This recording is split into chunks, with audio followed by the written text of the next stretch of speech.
If you appreciate my videos, don't forget to like, share, and subscribe. If you want to help me keep on teaching, writing, and making videos, then please think about becoming a patron. So this is, as I promised you, a better translation, a translation in the light of much more modern understanding of Old Irish. The research on Old Irish has improved a great deal since the 1940s when R.S. McAllister translated it. I'll just scroll down for a minute and then we'll come back. I've given you McAllister's translation as well, if you'd like to compare them. There are lots of medieval manuscripts that have this in it. So this is part of the Book of Invasions. It's toward the end of the Book of Invasions, and that exists in lots of manuscripts. The most translated version, which may be fairly similar in all the manuscripts, I don't know, it has what are sometimes called glosses. So where it seems like another person copying the manuscript out has added some interpretation or comment. So this stuff in the brackets here on the right is that comment. And we're just going to leave that to one side. That's why I've sort of edged it over. So some translators mix these glosses into the translation. And John Carey, who's a modern, very well thought of translator, has not done that. So the poem itself: I am wind in the sea. I am a sea wave upon the land. I am the sound of the sea. I am a stag of 7 combats. I am a hawk on a cliff. I am a teardrop of the sun. I am fair. I am a boar for valor. I am a salmon in a pool. I am a lake on a plain. I am the excellence of arts. I am a spear that wages battle with plunder. I am a god who forms subjects for a ruler. Lost my place. Who explains the stones of the mountains? Who invokes the ages of the moon? Where lies the setting of the sun? Who bears the cattle from the house of Terra?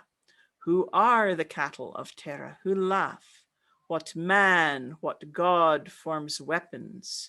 Indeed, then, I invoked a satirist of wind. Now, these last 2 lines are notoriously difficult to translate. Let's see, what does McAllister have? Something a little more poetic, but who is the troop, who the god who fashions edges in a fortress of gangrene, he says, because that's the best he can figure out what's being said in the Old Irish. And then he says enchantments about a spear, enchantments of wind. So he's translating what Carey has translated as satirist as enchantments. But never mind. I think we're more concerned with the first 20 lines or so than we are with that difficult ending. So beginning the poem with wind might be referencing the divine breath of poetic inspiration, which the Irish call imbas and the Welsh call awen, and which might not be exactly the same thing as each other, but are in the same kind of region of meaning.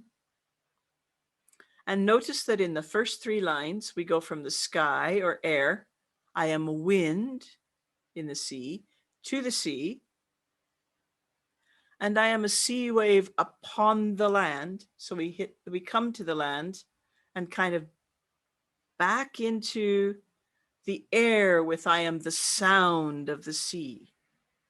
So we've made a very quick circuit there of the 3 realms, land, sea, and air, or land, sea, and sky. So I'm just pointing out some of the things that you might notice about this poem. So notice that there's a stag and a hawk and a boar and a salmon he lists as things he has been. And this is similar, if not identical, to the animals that we find in Tuan Macarel that we find in The Search for Mabon, that we find in Taliesin's transformations. For some reason, these 4 animals come up a lot. The hawk may be an eagle, but they very often come up, as of course does the boar. And it's interesting how often when you've got this kind of sequence, the salmon is the end of the sequence. It comes at the end of the sequence, as if it's kind of emphasizing something. Somebody said to me this week, Gary, I think it was, that, yeah, is the salmon of wisdom, or is it really the salmon of knowledge? And I thought that was a fair point. I had used the word wisdom. And obviously wisdom and knowledge are related, but not exactly the same. Perhaps the knowledge that's in the salmon is that accumulated knowledge of all these different existences. Perhaps that's part of the form of the knowledge of the salmon, is that knowledge of different existences, just as that knowledge of different existences is what makes a poet like Amairgen or Taliesin. So I want to just come back to the glosses for a minute. Think about what it's really saying. So I am wind in the sea for depth. I am a sea wave upon the land for heaviness. And what if we thought about these first dozen lines or so this way? I am as deep as a wind in the sea. I am as heavy as a wave striking the land. I am as fearsome as the sound of the sea. I am as strong as a stag. I am as agile as a hawk. I am as pure as a dewdrop. I am as fair as a herb. I am as harsh as a valorous boar. I am as swift as a salmon. I am as great as a lake. I am as beautiful as all the arts. To put it into that form as a poet helped me kind of integrate these glosses as a way of understanding the poem.